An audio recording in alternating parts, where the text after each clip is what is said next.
Now then.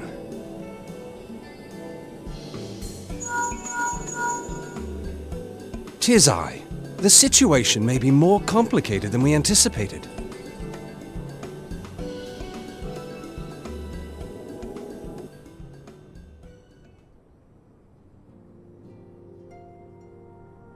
Indeed, I shall remain watchful. Ere thou goest, another matter requireth thine attention. A young maiden, full eager to... Wherefore inquirest thou of her fairness? Oh, very well. Be she damsel or devil, I shall direct her steps to Revenant's toll. Save thine insinuations for one given to such impropriety. Thou shalt not find me amenable.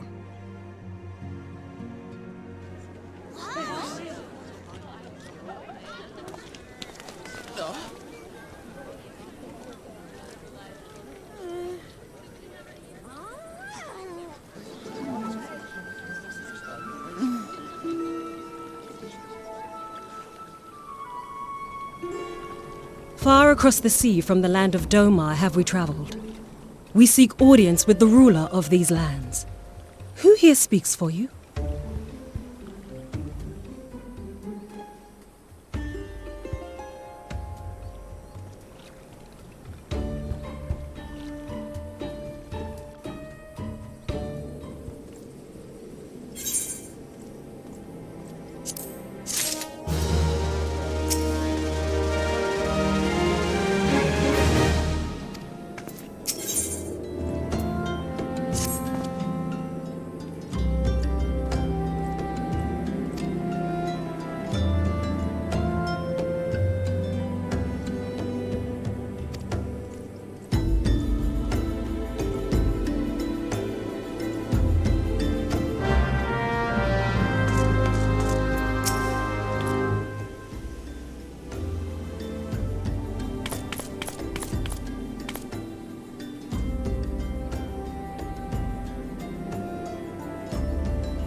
We have traveled some several thousand miles across the sea from the nation of Doma, in hopes that we might find sanctuary in these lands.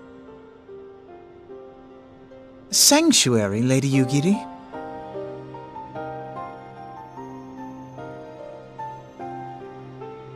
Aye. Lying within Othard, Doma was under the dominion of the Garlean Empire, as I'm sure you are aware. When the War of Succession broke out in Garlemald, we espied an opportunity to free ourselves from the yoke of imperial oppression and took up arms. Only to be crushed. And so I gathered what few Domans escaped the reckoning and guided them hither to your shores. A war of succession? Then the Emperor... Forgive me. You said that Doma was under Imperial rule, did you not? Doma is gone, razed to the ground as an example to the other provinces. 12 have mercy. And your people? On a ship anchored in Vesper Bay, flying borrowed colors. Many were complicit in the rebellion, or akin to those who were. They will not come ashore until I send word that it is safe to do so. I sought an audience with your rulers, but was summarily refused. The lords of Ul'dah are not wont to entertain foreign refugees without suitable encouragement. Mayhap I was foolish to expect otherwise, but our supplies run low and we have young ones in urgent need of care. I have seen the tents outside the gates, however. We are not the first to seek asylum, nor will we be the last. Be that as it may, Ul'dah is no friend to Garlemald. Your tale would stir the hearts of many men and women here. The Sultana and the Syndicate will not be so easily swayed, but I shall see that you are granted an opportunity to plead your case. This is within your power? Well, far be it from me to boast, but I do have the ear of certain influential individuals. I am in your debt. Lady Yugiri, forgive me for observing, but your choice of attire seems like to evoke feelings of mistrust. Men are wont to fear the unfamiliar. We know this from experience. We seek only to spare the people of Ul'dah unnecessary disquiet. I shall defer to your experience, then. I thank you for your understanding. It seems I have urgent business with the Flame General. I leave our guests in your capable hands.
I, Yugiri of Doma, am honored to meet you at last, Your Grace.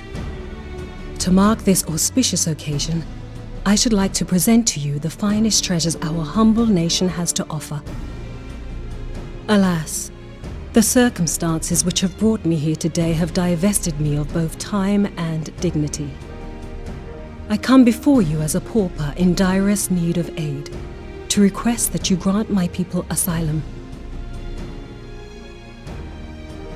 I, Nanamo, 17th in the line of Ul, welcome you to our city. Be at ease, Lady Yugiri. Although I myself have heard the tale of your misfortune, I would ask that you recount it once more for the benefit of the others here present. As you wish, Your Grace. For many years, my nation, Doma, suffered under the yoke of imperial rule, and my people yearned to be free.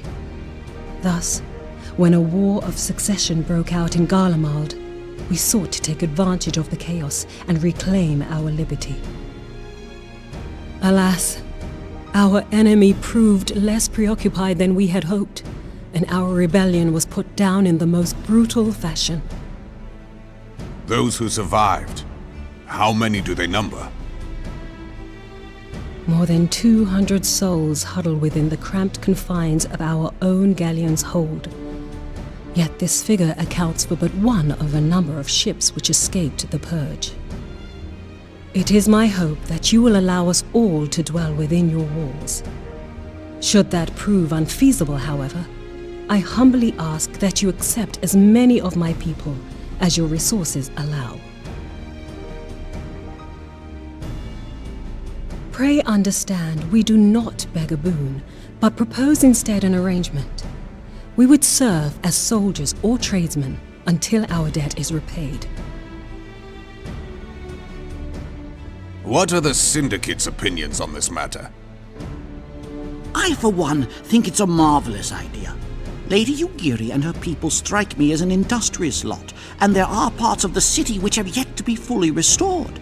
If they are willing to work, I see no reason not to let them. The head of the Mirage Trust is not known for his generosity. He sees profit in this.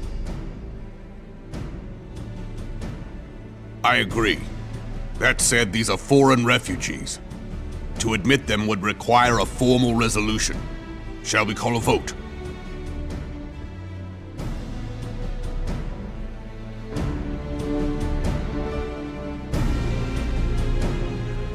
The law is the law. Lord Lolorito? Tell me, are you blind or willfully ignorant? Even now, our streets are choked with the displaced victims of the Calamity and Alamigan refugees. They live hand to mouth, subsisting on aid provided by the immortal flames, the cost of which grows ever higher. The wealth of Ul'dah is not without limits, my friends. And need I remind you that these refugees are prone to violence and criminal activity? You have all read the reports, I think. Without homes or employment, it is only a matter of time before men grow desperate and take that which they imagine has been unjustly denied them. Yet, knowing this, you would have us swell their ranks. Mayhap you think the brass blades and the flames are not hard-pressed enough? Some say the chairman of the East Aldenard Trading Company passes Gil thrice daily. This may explain how he came to be the wealthiest man in Ul'dah. Or it may simply be that he's ruthless beyond reckoning. Surely the Sultanate can support the few hundred domins Lady Yugiri represents. That our resources have been taxed, I do not deny. But we are hardly in danger of financial collapse. I move that an exception be made. An exception, Your Grace? I am suddenly reminded of a similar debate some years ago regarding a number of Alamigan refugees, if memory serves. What were your words that day? Yes, the law is the law, and so our visitors remained in Little Alamigo. Mayhap our wise and benevolent Sultana would be so good as to enlighten us as to which other of our laws should not be upheld. Mind your tongue, Lolorito. My lord, I share your concern for the welfare of our great nation, but we must endeavor to take a longer view. You know as well as I that people can be a resource still more precious than Gil. Precious or not, they were never yet so reliable. And unlike those who frequent your establishment, I have no desire to gamble with my future. Ul'dah's greatest asset is, and has ever been, her material wealth. We risk this at our peril. One need only look to Teleji Adeleji's example for evidence of the danger in allowing sentiment to dictate policy. How far the vaunted Mirage hath fallen, both in repute and profitability, since he began employing refugees. How I choose to conduct my affairs is not your concern, my lord. A proposal has been tabled. Given its urgency, I move we forego further debate and call a vote. To accept the Doman refugees or not. Those in favor, I bid you remain. Those opposed, I bid you leave.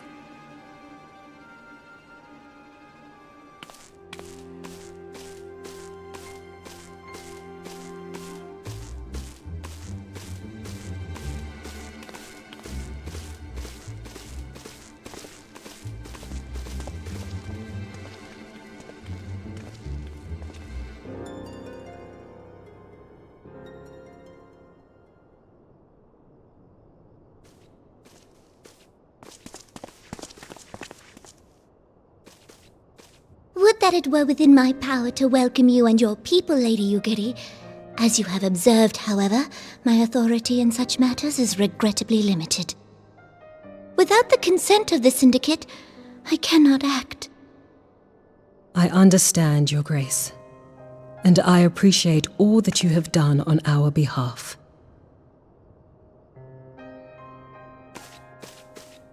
The nerve of the man! If that bastard had not forsaken the eastern trade route, little Alamigo would now be thriving. Oh, that you should have traveled so far under such dire circumstances, only to be refused in this manner is utterly unconscionable. Pray, accept my sincerest apologies.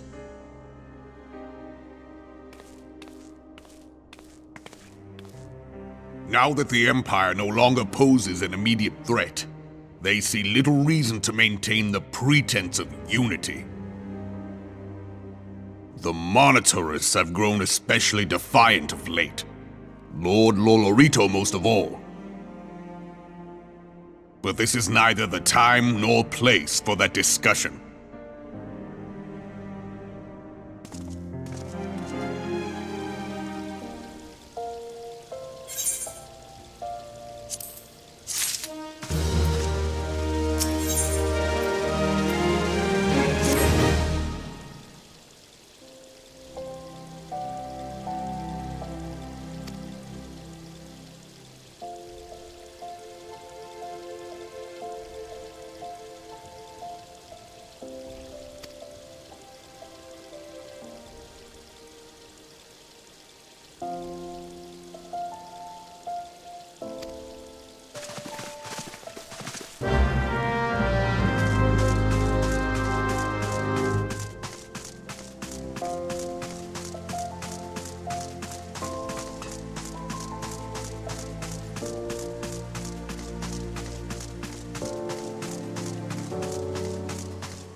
How goes the fishing? Caught anything slippery? Aye. Our suspicions were well founded. The Serpent Reavers are indeed the culprits. The plot thickens. Has there been any movement in Thanalan? It has been blessedly quiet, which is to say the Amalja are being no more or less of a nuisance than usual, summoning Ifrit with such crystals as they have hoarded. Urianger, too, reports not out of the ordinary. Then we have our explanation. Your explanation for what, pray tell? For the recent spate of crystal thefts in Thanalan, we naturally assumed that the trail would lead us back to the Amalja. Yet it did not. It led us across the sea unto Vilbrand. Vilbrand? There have been reports of increased Sahagin activity of late. Oh gods, they mean to summon Leviathan? That is the way of it, I fear. Whilst conducting our investigation on behalf of the mineral concern, we came upon evidence implicating the Serpent Reavers. With the aid of the Maelstrom, I was able to verify our suspicions. 'Tis only a matter of time before Leviathan returns to harrow the seas. But there is more. One of the Sahagin, an elder by my judgment, spoke of attaining the gift and knowledge of eternity. Ugh.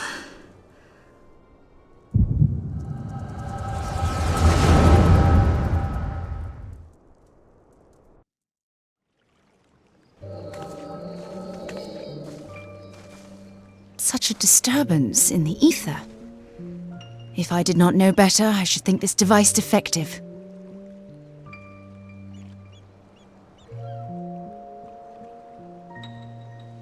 And there is the explanation.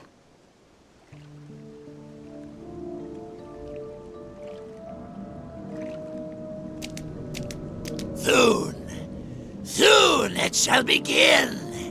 Our Lord shall rise midst surging waves to wash away the finless ones. And I shall be granted the gift and knowledge of eternity, and with the emissary stand equal. Then shall I know no cessation, no oblivion.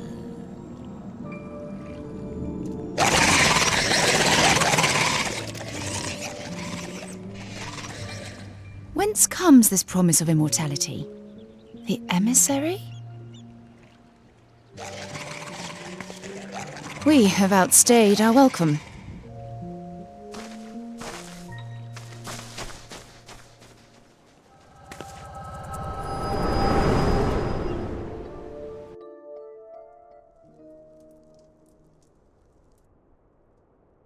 The gift and knowledge. Are the two of you quite well? You shared that vision, did you not? Even before the Sahagin made mention of the emissary, I recognized Elidibus's words. He is behind this. But surely it is not within his power to grant the echo. My lady, unless we act swiftly, Leviathan will rise again. The Admiral has already requested that we intervene to prevent this. Failing that, we are to attend to the Primal's extermination. She will have our full cooperation. Let us make haste to Limsa Lominsa. I mean to play a part in this mission. Tataru, pray, take charge in my absence. My lady, are you sure this is wise? I am aware of the risks, but there is something I must see with mine own eyes. The true nature of the echo. Very well. I shall not stand in your way. On the condition that you permit me to accompany you as bodyguard. Your company is ever welcome, Thancred. I take it something ill is afoot. Aye, a primal is about to be loosed upon Eorzea. A primal? A godlike being whose very existence is a bane upon the land. We scions of the Seventh Dawn are sworn to put an end to their kind.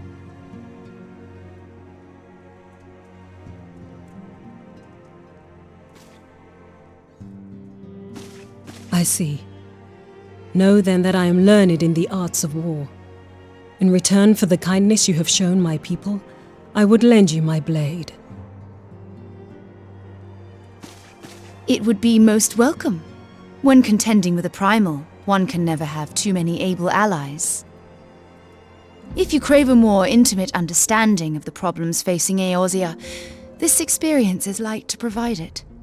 Be sure to come well prepared.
Damn them.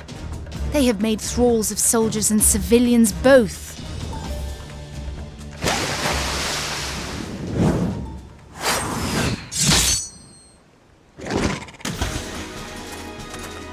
Did I miss much?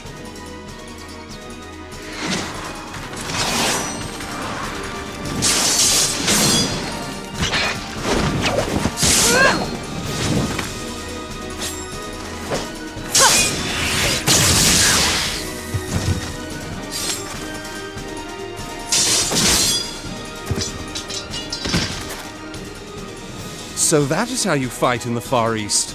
Mental note, pick no quarrel with Domans. But seriously, if I am to keep up, I must needs forsake elegance for efficiency.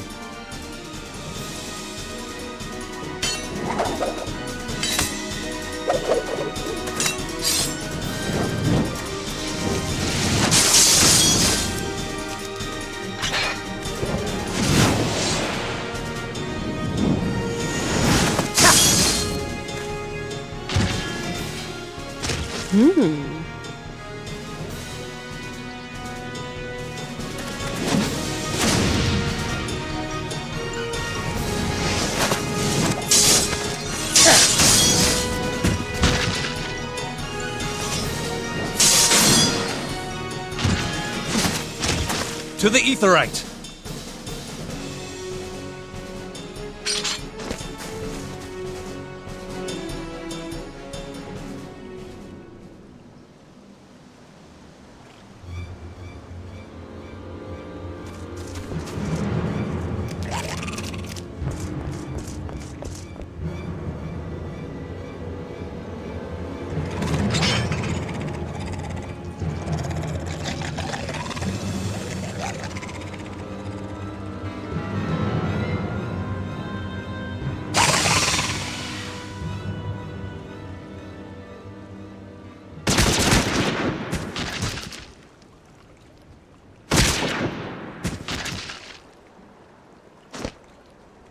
You'll forgive me my lateness.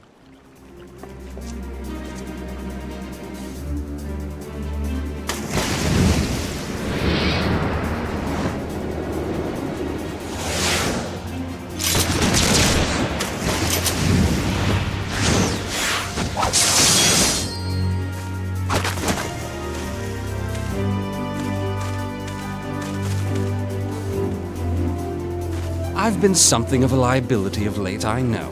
'Tis high time I set about making amends.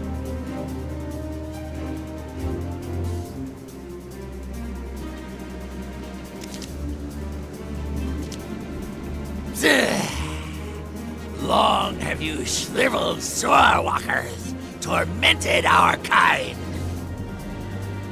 But no more! Your time is at an end! You shall perish with salt in your wounds and sea in your lungs.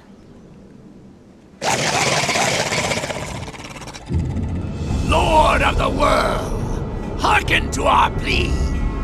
Lord of the world, deliver us from our misery. Do you feel that?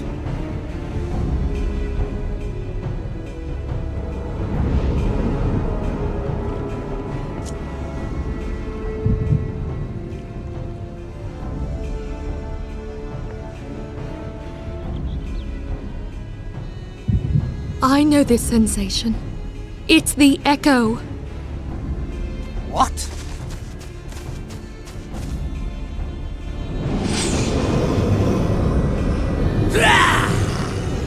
Such power!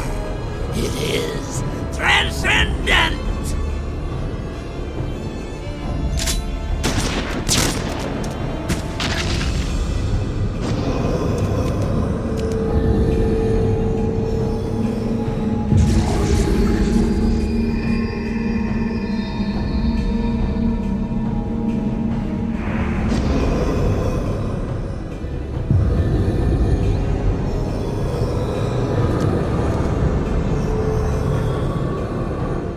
Seven hells! Strike me down if you will. It is futile! I have mastered the gift! I am eternal!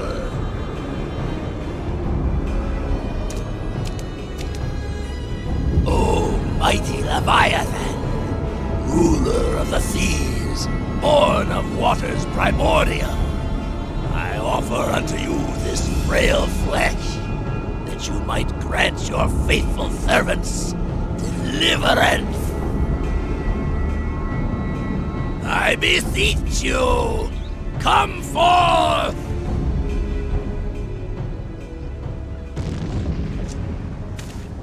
Die, damn you!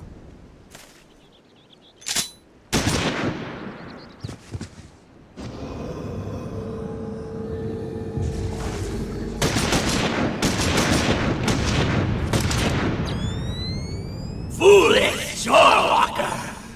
You cannot kill that which is eternal!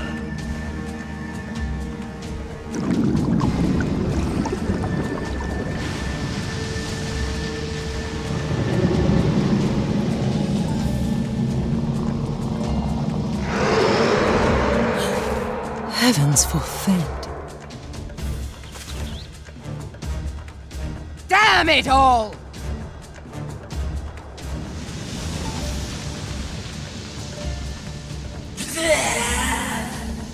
My being ebbs away. But it should by right be infinite. Am I not immortal? Curse you, emissary! You promised me everlasting.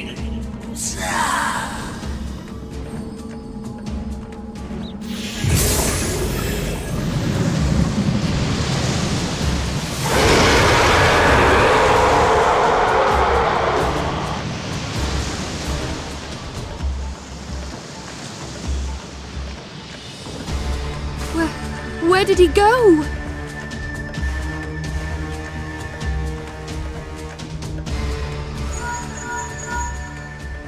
What say you?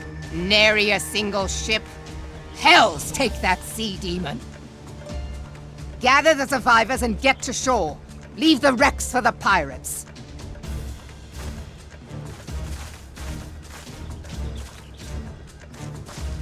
Leviathan wastes no time. The diversionary squadron is lost. For a mercy, 'twould seem the Primal now makes for open sea. But why does he not press his advantage? Unless... God save us! He means to unleash a tidal wave!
There used to be a hamlet beyond South Tidegate in western Lanosha. Hearthstone 'twas called. Some years prior to the Maelstrom's founding, Leviathan rose from the briny depths and set about unleashing watery hell upon us. On that occasion, the Company of Heroes put him down before he could do too much damage. But when the bastard came next, this time in the wake of the calamity, we were not so fortunate. Weary of ravaging our shoreline, he summoned a tidal wave which fair leveled Hearthstone and washed the soil away for good measure. The area was subsequently occupied by the Sahagin. Aye, the thrice-damned creatures transformed it into a spawning ground for their brood. Given the quantity of crystal stolen to feed him and his legion of thralls, we can be fairly sure that Leviathan is stronger now than in his previous incarnations. If that sea demon is left to wreak havoc, what befell Hearthstone may well befall a larger settlement, even Limsa. That cannot happen. The Primal must be stopped. That was ever our objective, Admiral.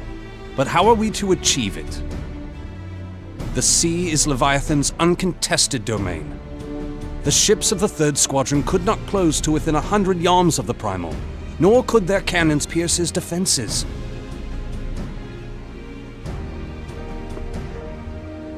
I have read the reports, Master Thancred.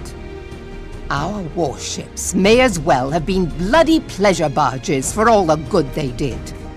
7 hells! Is there no way that we might strike back? The Company of Heroes defeated Leviathan, having first lured him into an inlet, but we must needs contend with him upon the open sea. It will avail us little to consult past experience.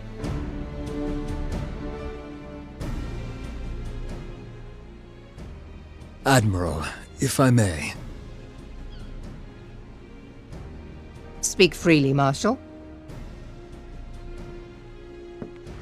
By all accounts, Leviathan's most formidable weapon is the very sea itself.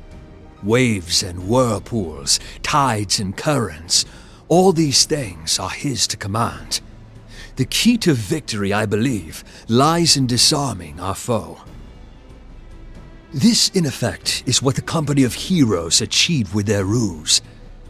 We cannot lure Leviathan from the sea a second time. But what if we could weaken his hold upon the element of water? I have heard of devices capable of such wonders. They draw upon the power of corrupted crystals, I am told.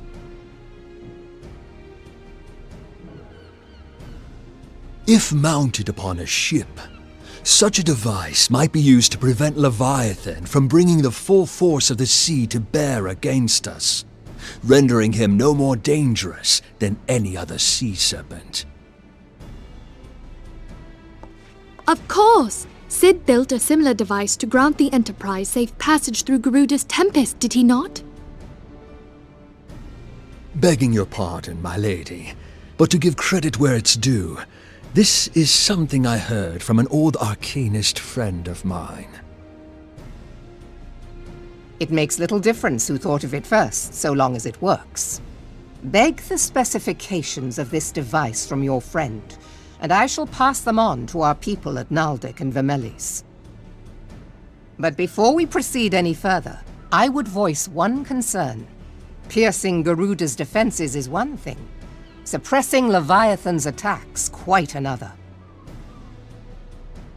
In matters of science, I am as a babbling babe, but I cannot well imagine that such a feat would be possible without a veritable mountain of corrupted crystals. The question being, do we have a ship big enough to bear such a burden? Mayhap not, Admiral, but 2 might. Recall you the tale of Mistbeard's greatest haul? It is said that he lashed 2 ships together, side by side, the better to bear his plunder. By your leave, we might attempt to repeat the trick. The gods know it would be quicker than building a new vessel. Mistbeard did this. Truly, Marshal, upon the subject of the Pirate King, you are as a scholar. Now, from what I have gleaned of these matters, the device will need to be in close and constant proximity to the target. To wit, we must lash our twin vessel to Leviathan. This in itself will be no small feat. Ramming speed will be required, but given the weight of the cargo, that will only be attainable with the aid of a towing vessel.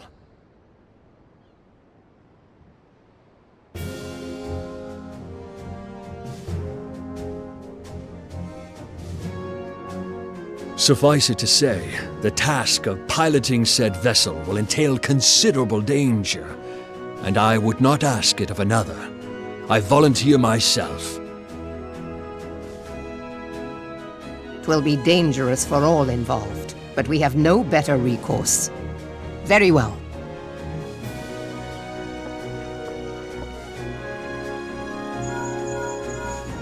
Commodore, assemble the remnants of the fleet at Morabee Bay. Give priority to our soundest vessels. The repairs can wait.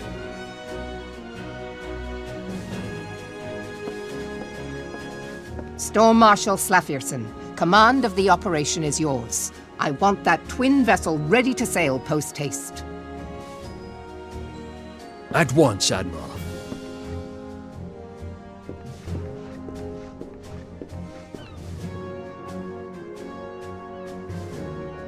And then there is the small matter of slaying the beast. The fate of Limsa Lominsa rests upon your shoulders once again. Go well, Warrior of Light.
we Lominsons are sworn to strive, till sea swallows all, and swallow all it would have had Leviathan prevailed. That we still strive now, we owe in no small part to you. Not for the first time, you have delivered Limsa Lominsa from the wrath of a primal. Never has our nation known a stouter ally.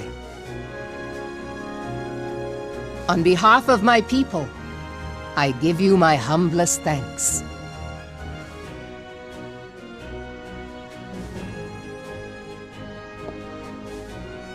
'Tis meet that I give thanks to old Mistbeard, too, for his fine solution. Whatever else he may have been, 'tis clear he was a resourceful soul. Would that I had a man like him in my service.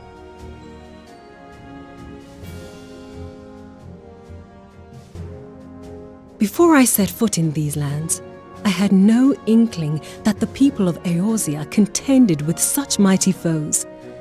Suffice it to say, their existence came as something of a shock, as did the idea that they could be defeated. This experience has served to remind me of the vastness of the world and the boundless potential of man. Though I am but a refugee in this realm, I would fain be of use to you in your fight. Know that I am tutored in one of the foremost combat arts of the Far East. It may seem outlandish to the Eorzean eye, but should any of your people care to learn, I would be pleased to initiate them. And I will see to it that they are grateful. I have no doubt that your knowledge and skills will serve us well. Besides, your art is not so outlandish as you think. Would you not agree, Master Thancred? Naught escapes your searching eye, Admiral. Few are privy to this information, but Limsa Lominsa is home to a certain secret fraternity. Its members are trained in a form of combat not unlike your own. By my judgment, it should not be beyond such individuals to adapt to the techniques I witnessed you employing with such admirable deftness. I am heartened to hear this. I too noted a kinship between your style and mine own, though it seemed to me that you fought differently in the beginning. I suppose I did. What can I say? I'm a man of many talents. Though you may labour to believe it, Thancred was once something of a scoundrel who fraternized with the criminal class in these parts. Yestola! You jest, of course. But for a chance encounter with Alphino's grandsire, he might never have left Limsa Lominsa, or received an education in Sharlayan, or taken up his post in Uldar, which is where he trained in the blade, lest you wonder.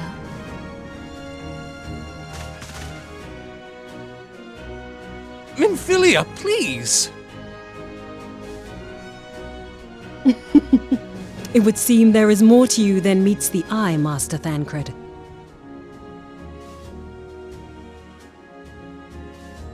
Lady Yugiri, I am told that you and yours came to Eorzea seeking permanent resettlement, and that many domins have since been engaged as frontier hands at Revenant's Toll.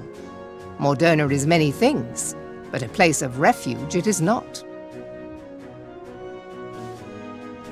Know that I would like nothing better than to furnish your people with a new home here on Lominsan soil.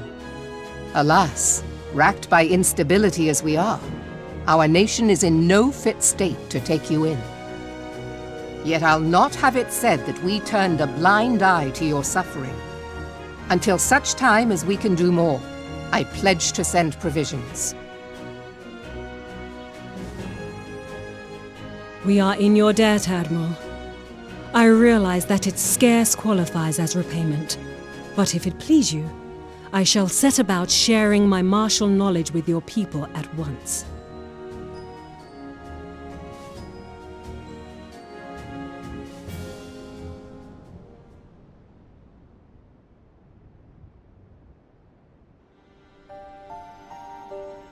You wished a word in private.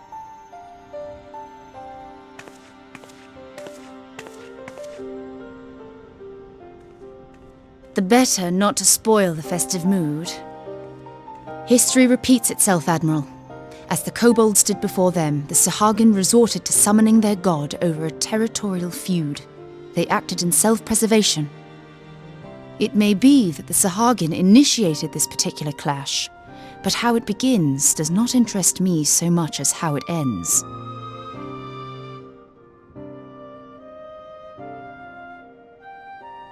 I have not forgotten our conversation, Y'ashtola. I am aware that man bears part of the blame for the Primal's existence. Nor am I ignorant of the Sahagin's reason for acting. They sought to secure a place to breed and multiply that their kind might survive. Self-preservation, as you say. But we have as much right to live and thrive as they. If our own survival is threatened, are we to lay down our arms and welcome oblivion? Nay. And so you kill, that you might live. Yet if living is a right, then that right belongs to all peoples, be they men or beastmen.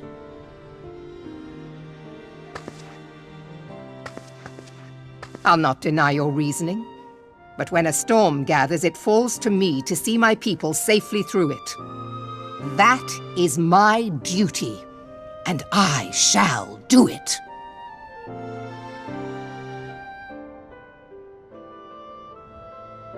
As must we all, Admiral. Stay the course, then, but know that it will lead to no good end.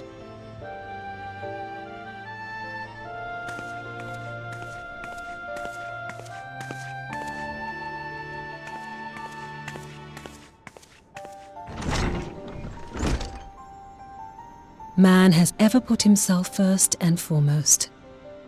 To justify his actions, he clads himself in the armor of righteousness, though it be a fancy of his own making. In this, mayhap the Garleans and we Domans are not so different.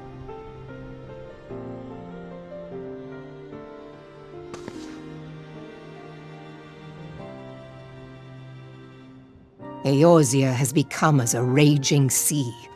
If we are to keep our heads above the waves, we cannot scruple to drown the man next to us.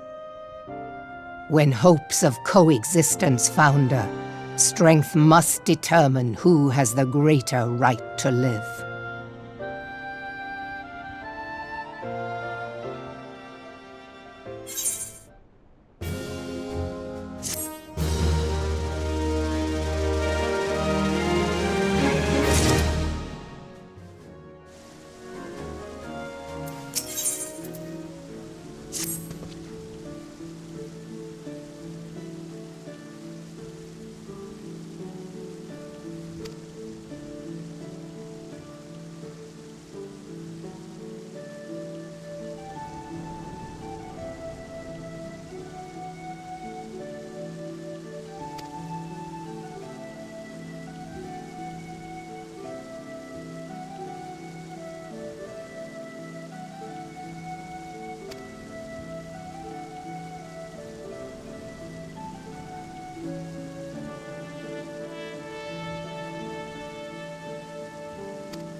I have been reflecting upon the events which took place during our visit to Vilbrand. If you have a moment, I would share my conclusions with you. Please, bear with me. When the Sahagin Elder summoned Leviathan, he employed the power we have come to know as the Echo. Though I cannot well explain the how of it, it would seem he became immortal in so doing. When the Admiral subsequently slew him, his spirit emerged from his lifeless flesh, a consciousness shorn of physical form. Thus transfigured, he took up residence in the body of his minion with the ease of a man donning a favorite glove. Long have I known that the Echo allows one to pass through the walls of a man's soul. But never did I imagine that it could free us from our own flesh, nor less that our souls could then occupy the next corporeal vessel to take our fancy. It was of this that Elidibus spoke, an existence which knows neither cessation nor oblivion. And yet, though the Sahagin had mastered his gift and thereby become immortal, he was by no means invulnerable. As we both bore witness, he was ultimately absorbed into Leviathan. And the import of this observation? If the Ascians' mode of existence is indeed the same, it can be inferred that they too are not invulnerable, that they can be destroyed. There exists a legend which tells of souls who are reborn upon the cusp of each umbral calamity, that they might stay the encroaching darkness. To most, it is but a fairy tale, yet recent events have given me cause to wonder, could the legend in fact refer to the Echo? Much and more yet remains unknown, but I am confident that all will become clear in time. For the present, however, what matters is that the key to defeating the Ascians may at last be within sight. With Urianger's aid, it is my hope that I shall fathom this matter ere long.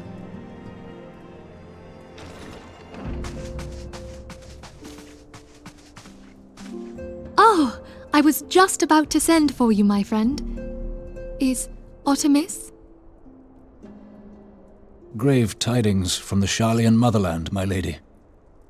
It doth concern our distant allies, the students of Baldessian. What of them? My lady, the Isle of Val, which for many years hath been the Order's home, is no more. No more? Whatever do you mean? I relate only that which hath been conveyed unto me by our agents. An etheric wave of the highest magnitude was recorded in the region. Soon thereafter, 'twas observed that the isle had ceased to be. 'Tis postulated that a magic was evoked, like in power to Ultima. 12 preserve.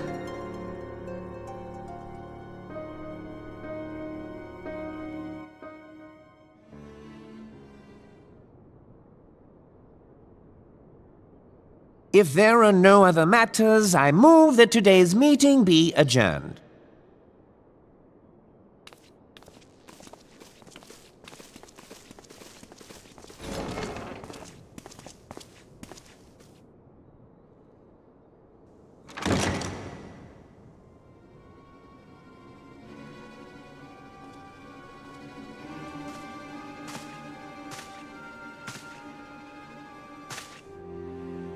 It is done, my lord. Forgive my impertinence, my lord, but these orders, I am uncertain as to what end they serve.